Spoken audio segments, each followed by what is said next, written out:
വാട്സപ്പിൽ നമ്മൾ സാധാരണയായിട്ട് നല്ലൊരു പ്രൊഫൈൽ പിക്ചർ സെറ്റ് ചെയ്ത് വെക്കാറുണ്ട്. നമ്മൾ കഷ്ടപ്പെട്ട് എടുത്ത ഫോട്ടോ നമ്മൾ വാട്സപ്പ് തുറന്നിട്ട് അത് പ്രൊഫൈൽ പിക്ചറായിട്ട് വെക്കുന്ന സമയത്ത് അത് ഏതായാലും ക്രോപ്പ് ചെയ്യാതെ നമുക്ക് വെക്കാൻ സാധിക്കുകയില്ല. ഞാനിപ്പോൾ ഗാലറിയിൽ നിന്ന് ഒരു ഫോട്ടോ സെലക്ട് ചെയ്തിട്ടുണ്ട്. അത് ഫുൾ സൈസ് ഫോട്ടോ നമുക്ക് എങ്ങനെയായാലും വെക്കാൻ സാധിക്കില്ല. അത് ക്രോപ്പ് ചെയ്ത് കട്ട് ചെയ്തിട്ട് മാത്രമേ നമുക്കിത് പ്രൊഫൈൽ പിക്ചറായിട്ട് വെക്കാൻ സാധിക്കുകയുള്ളൂ. എന്നാൽ ഏത് പിക്ചറും ഏത് ഫോട്ടോസും നമുക്ക് കട്ട് ചെയ്യാതെ ക്രോപ്പ് ചെയ്യാതെ പ്രൊഫൈൽ പിക്ചറായിട്ട് നമുക്ക് ഫുൾ സൈസ് ഫോട്ടോ തന്നെ വെക്കാൻ സാധിക്കും. അതിനായിട്ട് ഒരു ആപ്ലിക്കേഷൻ ഇൻസ്റ്റാൾ ചെയ്യേണ്ടതായിട്ടുണ്ട്. നോ ക്രോപ്പ് DP എന്ന് പറയുന്ന ഒരു ആപ്ലിക്കേഷനാണ്. ഈ ആപ്ലിക്കേഷനിലൂടെ നമുക്ക് വളരെ ഈസി ആയിട്ട് പ്രൊഫൈൽ പിക്ചർ ക്രോപ്പ് ചെയ്യാതെ വെക്കാൻ സാധിക്കും. അതെങ്ങനെയെന്ന് നമുക്ക് നോക്കാം. ആപ്ലിക്കേഷൻ്റെ ലിങ്ക് ഞാൻ ഡിസ്ക്രിപ്ഷനിൽ കൊടുത്തിട്ടുണ്ട്. അതിലൂടെ നിങ്ങൾ ഡൗൺലോഡ് ചെയ്ത് ഇൻസ്റ്റാൾ ചെയ്യുക. അതിനുശേഷം ആപ്ലിക്കേഷൻ ഓപ്പൺ ചെയ്യുക.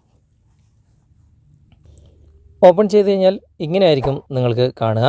ഇവിടെ ഏറ്റവും മുകളിൽ തന്നെ create DP without crop image എന്ന ഓപ്ഷൻ നിങ്ങൾക്ക് കാണാൻ സാധിക്കും. അവിടെ ഒന്ന് ക്ലിക്ക് ചെയ്യുക. ക്ലിക്ക് ചെയ്തതിന് ശേഷം നിങ്ങൾ ഗാലറി പെർമിഷൻ അലോ ചെയ്ത് കൊടുക്കുക. ഇപ്പോൾ ഗാലറി പെർമിഷൻ അലോ ആയിട്ടുണ്ട്. ഇതിൽ നിന്നും ഞാൻ നേരത്തെ സെലക്ട് ചെയ്ത പിക്ചർ തന്നെ ഇവിടെ സെലക്ട് ചെയ്യാണ്. സെലക്ട് ചെയ്താൽ നിങ്ങൾക്ക് കാണാൻ സാധിക്കും അത് നേരത്തെ ഉള്ള ആ ഒരു പിക്ചർ ഫുൾ സൈസിൽ ഇവിടെ വന്നിട്ടുണ്ട്. ഇതിൻ്റെ ബാക്ക്ഗ്രൗണ്ടൊക്കെ ഇവിടെയുണ്ട്. നമുക്ക് ബാക്ക്ഗ്രൗണ്ട് വേണമെങ്കിൽ റിമൂവ് ചെയ്യാം, അല്ലെങ്കിൽ ഇതിൻ്റെ കൂടെ തന്നെ നമുക്ക് വേറൊരു ഫോട്ടോ ആഡ് ചെയ്ത് കൊടുക്കാം. അതുപോലെ തന്നെ ഇത് എഡിറ്റ് ചെയ്യുന്ന ടൂൾസും മറ്റുള്ള കാര്യങ്ങളും എഫക്റ്റും ബ്ലറും മറ്റുള്ള കാര്യങ്ങളും ഒക്കെ ഇതിൽ തന്നെ നമുക്ക് എഡിറ്റ് ചെയ്യാനുള്ള ഓപ്ഷൻ ഈ ആപ്ലിക്കേഷൻ നൽകുന്നുണ്ട്.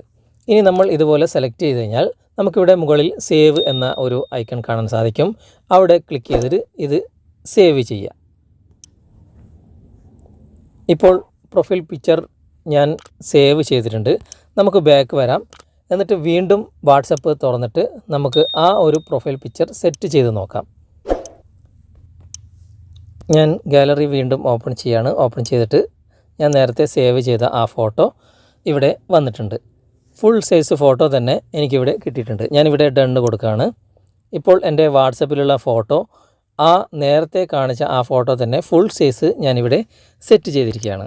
ഇതുപോലെ നിങ്ങൾക്ക് ഏത് ഫോട്ടോസും ഫുൾ സൈസ് ഫോട്ടോ ക്രോപ്പ് ചെയ്യാതെ തന്നെ നിങ്ങൾക്ക് വാട്സപ്പിലും ഫേസ്ബുക്കിലും ഇൻസ്റ്റാഗ്രാമിലും അതുപോലെ തന്നെ മറ്റുള്ള എല്ലാ ആപ്ലിക്കേഷനിലും നിങ്ങൾക്ക് ഈ ഒരു ആപ്ലിക്കേഷൻ്റെ സഹായത്തോടു കൂടി സെറ്റ് ചെയ്യാവുന്നതാണ്. വീഡിയോ നിങ്ങൾക്ക് ഉപകാരമാണ് എന്ന് തോന്നിയിട്ടുണ്ടെങ്കിൽ നിങ്ങളുടെ കൂട്ടുകാരിലേക്കും വീഡിയോ ഷെയർ ചെയ്തെത്തിക്കുക. അതുപോലെ തന്നെ വീഡിയോ ഇഷ്ടമായിട്ടുണ്ടെങ്കിൽ നിങ്ങൾ ലൈക്ക് ചെയ്യുക. ഈ വീഡിയോയെക്കുറിച്ചുള്ള അഭിപ്രായങ്ങളും നിർദ്ദേശങ്ങളും നിങ്ങൾ കമൻറ്റായി രേഖപ്പെടുത്തുക. അടുത്ത നല്ലൊരു വീഡിയോയുമായി അടുത്ത സെഗ്മെൻറ്റിൽ നമുക്ക് വീണ്ടും കണ്ടുമുട്ടാം. Okay friends, bye bye.